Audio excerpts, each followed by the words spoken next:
Hey everybody, welcome back to the Stripology podcast. I'm your host Wendy, and as always, thank you for being here. I feel like I was just recording a podcast episode with my mum because we did it later in the week. Today I want to share on a topic that's coming up a fair bit for people that I'm working with, and I know it's going to be helpful for you in the club. And so I just want to take a moment as well to um, remind you that my 100th episode is coming up. I'm not sure how many weeks away. I'll check. I'll let you know. And I'm going to celebrate by doing a free workshop. So stay tuned. And yeah, keep your eyes peeled for a free workshop. It's always fun. And yeah, I'm really keen to share heaps of information on the topic that I will share with you guys, but I'm also wanting to do a bit of freestyling in it. So hot seat coaching and, Q&A. Yeah, so have a little think about where you need support and keep your eyes peeled for when that comes up. Also, what was the other thing I was going to say? Oh, yeah, like, share, subscribe, all the things. If you find this podcast helpful, please share it. That would be amazing because there's always people out there that can benefit from hearing different things. So if it helps you, it's probably going to be beneficial for others. And I always appreciate my work being shared around. Yeah, it means a lot. It means that it can reach the people that is, needing it and wanting it and all of that jazz. So the topic today that's been coming up a bit recently is a bit back to basics, and it's always good to just peel things back to the basics. Stripping is such a rabbit hole, and there's so many interesting avenues that come up with stripping and how it applies to life and just, all the philosophies around it. Super interesting. And at the end of the day, sometimes it's literally just going back to basics. And I'm not talking all the way back to like, winging it, relying on luck happening, because you can always make money at the end of the day. But let's go back to looking at just the basic fundamentals of sales and the fact that people all have a different buying strategy. We all buy things differently at different times, and it's really interesting to look at your own buying strategy, what compels you to want to part with your money, and what might compel other people to want to part with their money, because at the end of the day, it's a sales job. And so, yeah, this is something that's been coming up with my clients lately, just that reminder, and also feedback of like, recently just hearing someone saying, I've been going back through month one content, which is a lot about sales structure, in the industry academy, and being like, yeah, new personal best after really just smashing another personal best recently. And she was saying just those reminders for herself. Often it's things that we already realize, but we can forget and just, get stuck in our heads or whatever comes up. And it's like, yeah, that little reminder for back to basics. So we all have a buying strategy. And let's look at the mindset in a strip club. So a lot of customers come in there for various reasons. And when we go to part with our money, there's usually a process, something along the lines of like, well, what's in it for me? What am I going to get out of spending my money? Now, there's a lot of pieces here, but let's keep it simple. So if our customers have that filter on, which pretty much we all do when we're trying to decide, do I buy this product or service or not? What am I going to get out of it? Like, there's this way up. Is it worth the money? Do I need it? Am I going to part with my money? And statistically, like 1 in 10 people impulse buy. So 10% of people impulse buy. So that's just like, I see it, I'm going to buy it. I'm not really going to think too much. I'm just going to do it. And that's great. We love that in a strip club. A lot of the time, though, if you think about it, when people are budgeting their money or having a look at like, you know, their monthly expenses. There's not usually a budget for like strip clubs. So it's a luxury item. It's something that's like an added expense onto like the normal, expenses of life. We don't really go like, rent, bread, milk, strippers, alcohol, whatever the fuck, travel fund. It's not normally in most people's budget. So with that in mind, when we're going to close the sale with our customers, there's usually going to be a filter on their mind around like, well, what's in it for me? So if we flip that and look at our own buying strategy, for example, buying a jacket, and you might be like an impulse buyer. Oh my God, love that jacket, give it to me. And then you might be like the majority of the population that are like, oh, love that jacket. Let me try it on, see how it fits. That might be a box that needs ticking. Let me feel the material. Okay, cool, that's ticked as well. Pretty thick jacket. Am I going to wear it very often? Like, what climate am I in? Like, is this going to be worth the price tag? That's another factor. Okay, so we've got these things being weighed up. And so when we look at the end of the day, our customers are either not sure, on the fence, or over the fence and purchasing. So back to the jacket equation. So it's like, okay, boxes are getting ticked, still not sure, looking at the price. Okay, well, it's pretty thick.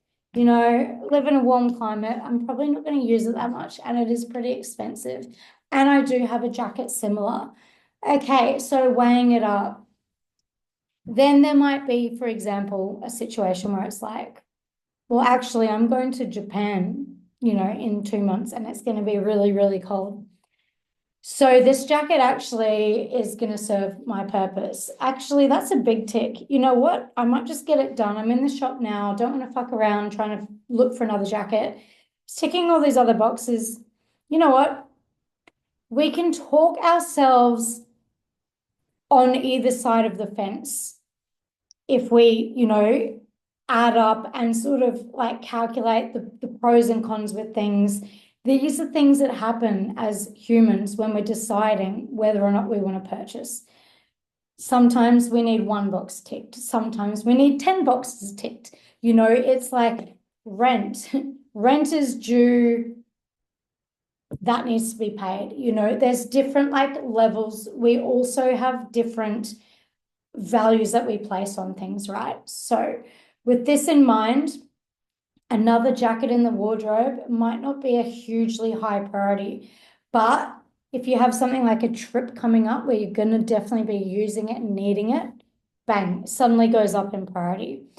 So in general living, strippers, it's a luxury, might be somewhere on the ratio of high priority, might be an impulse buyer. Love it. Let's go. I'm here to party. Don't even care how much. Let me just pay. Then there's other factors at play, and this is where our job comes into it. It is our job to, if we want to be good at sales, to help the person make the decision, get down off the fence and see the value in what they're purchasing, which is the entertainment that we're providing. And so when we're met with objections, when we're met with questions that can come across as pretty annoying, like, for example, what are you going to do for me?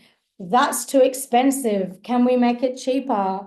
I can get this kind of thing for free. These are annoying to hear, but when we actually look at what's under annoying statements like that, it's actually just someone expressing to us, I'm not quite sure yet, and I'm not quite sold on the value yet. That's where it's actually a good thing to have that come up, because it's not a definite no. And it's our invitation to look at, are we sold on our own product and service that we're offering? that's something that we can work on. There's endless things outside of the strip club that we can work on to increase our certainty of ourselves and the product and service that we offer. Huge in being able to encourage the person off the fence and into spending, because it is great value. But because it's not normally budgeted for, it's not normally a usual expense.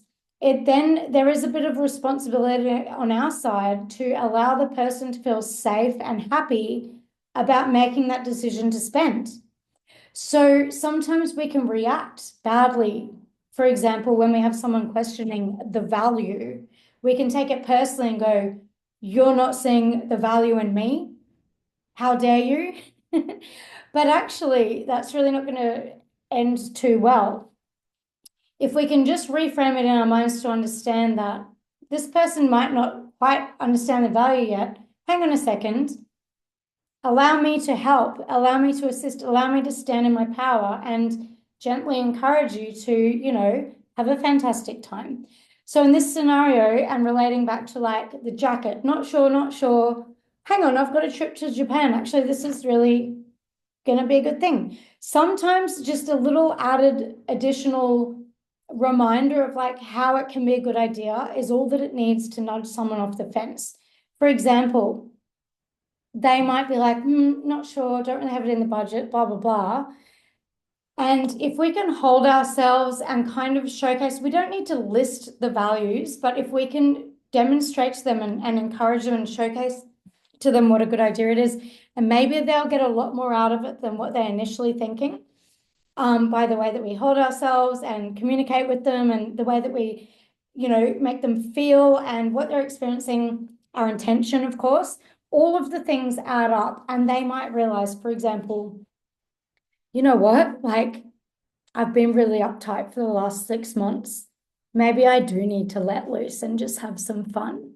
You know, maybe my last relationship broke down because, I was such a stingy, like rigid person. And maybe this is my opportunity to, you know what? Have some fun for once and spend a bit of money. The whole world's not going to crumble for once. Like sometimes it's just those glimpses into allowing people to see the benefits of like adding a bit of luxury into their lives, doing things a little bit different, or, basically the things that we bring to the table as a luxury experience that you're not going to find at the bus stop or at Kmart, or at the local fish and chip shop. Like it is a unique luxury experience at a specific venue that they just so happen to be at. It's a match made in heaven. So the take-home message here is really do best not to take things personally, see things for what they are. It is actually a transaction, it's a sale, but also leading with the attitude of really wanting to give them an amazing experience so they feel that, so they feel more compelled to then want to part with their money and actually have a great time, because at the end of the day, that's generally what they've come out for, to feel better than they felt before they stepped in the door. Anyway, I hope that was inspiring, super fun. Stay tuned for the free event that's going to be coming up. And yeah, have fun with that. See if you can assess who's not sure, who's on the fence, and how you can encourage them into spending their time and money on you and with you to have the best time, because that's what you provide, and helping them to decide on their sale. All right, I'm going to see you next week and have a great week. Bye.